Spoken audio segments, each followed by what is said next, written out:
भैया राम राम भैया, कैसे हैं आप? बढ़िया हो, स्वस्थ हो, मस्त हो? अरे आपने देखो तो लाखों हमारे जो पब्लिक ऐप पर और यूट्यूब पर हैं, लाखों दर्शक हैं। क्यों हैं? कि हमारा आपका प्रेम है, आपकी पूर्व जन्म का संस्कार ऐसे है कि हमें मनुष्य का अवतार मिला और आपको मनुष्य का अवतार मिला। तो आप भी सुख शांति से रहें, हम भी रहें। आप इतना है कि हमें ज़्यादा देखते हैं, अच्छा लगता है तो हम हमारी बात आप सुनते हैं, तो हम ईश्वर से प्रार्थना करते हैं आपका हृदय इसी तरह पवित्र बने रहे, पावन बना रहे। वो कहा भी है कि जिनके हृदय दम्भ नहीं माया तिनके हृदय बसै रघुराया। तो आपका हृदय पवित्र है और पवित्रता हृदय में हम 2 बातें अपनी रखना चाहते हैं। संतोष गंगेले कर्मयोगी, नौगांव जिला छतरपुर मध्य प्रदेश से हूँ और समाज और राष्ट्र के लिए कुछ काम करने का मेरे बचपन से मेरे माता-पिता गुरु ने जो संदेश दिया था उसका पालन कर रहा हूँ। मेरी भी शक्ति कुछ नहीं है। मैं पल में भी आत्महत्या कर सकता हूँ, पल में भी सुसाइड कर सकता हूँ, पल में भी मेरी मौत हो सकती है, दुर्घटना हो सकती है, बिजली गिर सकती है, गाज गिर सकती है। मौत का कोई ठिकाना नहीं है, किस तरह से क्या हो जाए, कहाँ दिमाग घूम जाए। लेकिन यदि आप ईश्वर से जुड़े हैं, आप धर्म से जुड़े हैं, अध्यात्म से जुड़े हैं, सनातन संस्कृति से जुड़े हैं, भारत के वेद पुराण शास्त्रों को आपने अध्ययन किया है, आपने महापुरुषों को पढ़ा है, संत महात्माओं की संगत की है, तो कभी आपके मन में बुरे विचार आ ही नहीं सकते हैं। तो बुरे विचारों से बचने के लिए हमें सबसे पहले ब्रह्म मुहूर्त में सुबह उठ करके भगवान का भजन करना चाहिए, नित्य क्रिया करना चाहिए, स्नान ध्यान करके 10 से 15 मिनट भगवान का ध्यान करें, भजन करें, उठते ही करें और सोते समय करें। माता-पिता गुरु की सेवा करें, माता-पिता गुरु का चरण वंदन करें, आशीर्वाद प्रदान करें। कोई भी काम करने के पहले आगे बढ़ें। मैं बता दूँ, मेरी 1 नहीं 2-2 शादियाँ हुई हैं। मेरी 2-2 धर्मपत्नियाँ रहीं। एक का निधन होने के बाद दूसरी शादी हुई और मैंने दोनों पत्नियों के साथ में कभी विवाद नहीं किया, कि कभी नहीं हुआ। पहली पत्नी की 10 साल मेरी रही मेरे साथ में, जिनके 4 बच्चे थे। दूसरी पत्नी एक है, उनका भी 1 बच्चा है, वो 30 साल की हो गई शादी हुए। कभी वाद-विवाद नहीं होता। क्यों नहीं होता? हमने पहली रात से ही तय किया था कि हम गुस्सा होंगे तो आप शांत रहना और आप गुस्सा हों तो मैं शांत रहूँगा।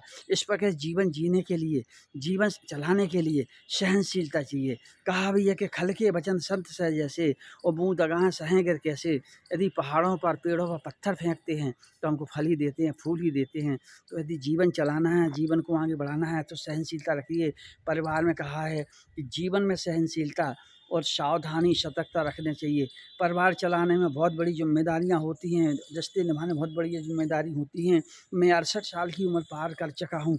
मेरी किसी से कोई लड़ाई झगड़ा बुराई नहीं है। 17 वर्षों से पूरे बुंदेलखंड का मोटरसाइकिल से दौरा कर रहे। कहीं से भी लाइव चला जाता हूँ, कहीं से भी फ़ोटो डाल देता हूँ। अगर दुश्मनी होती तो कभी का ठड़ाका उड़ जाता, कभी की दुर्घटना हो जाती, कभी की एक्सीडेंट करवा देते, लोग मार डालते। लेकिन मैंने अपने जीवन में मैंने माता-पिता के गुरु के चरणों की कृपा से एक तय किया था कि मेरा संसार में कोई दुश्मन नहीं होगा, ना मेरा कोई दुश्मन है। हम कहीं भी रहें, किसी भी काम में हमने काम किया है। हमने शून्य से शिखर की यात्रा की है। हम ज़ीरो से हीरो बने हैं। हमारे पास पहनने के लिए कपड़े नहीं, खाने के लिए भोजन नहीं, पढ़ने के लिए पुस्तक नहीं।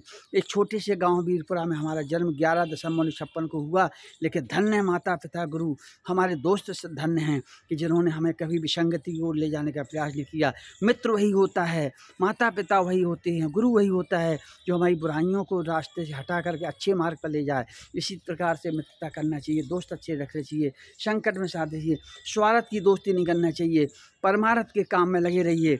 परहित सरस धर्म नहीं भाई, पर पीड़ा सब मिटकाई। इसलिए दोस्तों, संतोष गंगेले कर्मयोगी आपसे निवेदन करता है कि इस वीडियो को देखें, समाज और राष्ट्र के लिए समर्पित हो जाएं, देश को बचाने के लिए समर्पित हो जाएं, सनातन संस्कृति को बचाने के लिए तैयार हो जाएं। यदि हमारी भारत की सनातन संस्कृति नहीं बचेगी तो हमारा जीवन नष्ट हो जाएगा, हम गुलाम हो जाएंगे। इसलिए आपसे निवेदन हमारा है दोस्तों, हम चाहते हैं साथियों कि आप लोग समाज और राष्ट्र के लिए समर्पित रहें। हमारा देश रहेगा, समाज रहेगा तो हम आज गर्व से कह सकते हैं हम भारत के हैं, भारतवासी हैं, हिंदू हैं, हम राम के वंशज हैं, कृष्ण के वंशज हैं, भगवान विष्णु के वंशज हैं, अपने कुल देवताओं के वंशज हैं, माता पिता के वंशज हैं।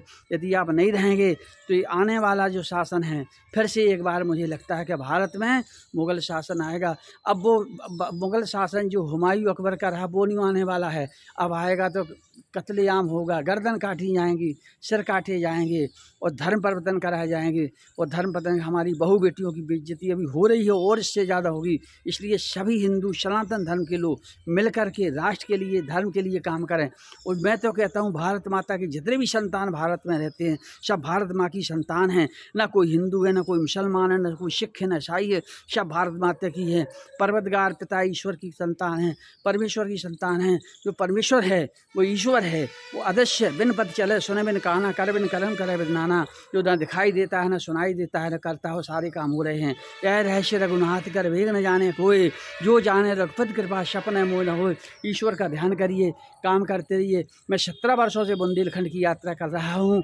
20 लाख से ज़्यादा बच्चों से मिल चुका हूँ, हज़ारों विद्यालय में पहुँच चुका हूँ। आप सभी से इस वीडियो के माध्यम चाहता हूँ कि भारत की संस्कृति सनातन धर्म बचाने के लिए जहाँ सुमिति तहाँ संपत्ति नाना, जहाँ कुमिति तहाँ विपत्ति निधाना। संयुक्त रूप से रहें, मिलकर रहें, लड़ाई झगड़ा बुराइयों दूर करिए, नशे से दूर रहें, वासनाओं से दूर रहें, बुरे विचारों से दूर रहें। बच्चों से निवेदन है माता पिता गुरु का सम्मान करें, माता पिता के आदर्श के कारण ही अपने जीवन में व्यवहार करें। यदि आप किसी भी के रास्ते भटक गए, लव मैरिज कर ली, किसी अन्य जाति शादी कर ली, तो पूरा जीवन नरक ही हो जाता है। औलाद किसी काम नहीं आती, समाज में बहिष्कार होता है। इसलिए दोस्तों छोटा सा वीडियो आपके सामने करता हूँ, अच्छा लगे तो शेयर करिए, आगे बढ़ा दीजिए। और संतोष गंगेले कर्मयोगी, नौगांव जिला छतरपुर मध्य प्रदेश। यूट्यूब, गूगल पे, विकिपीडिया पे मेरा स्थान है। सबको नमस्कार। एक बार पुनः सभी बच्चों को बहुत बहुत शुभकामनाएं। सभी लोगों को शुभकामनाएं। जय हिंद, जय भारत।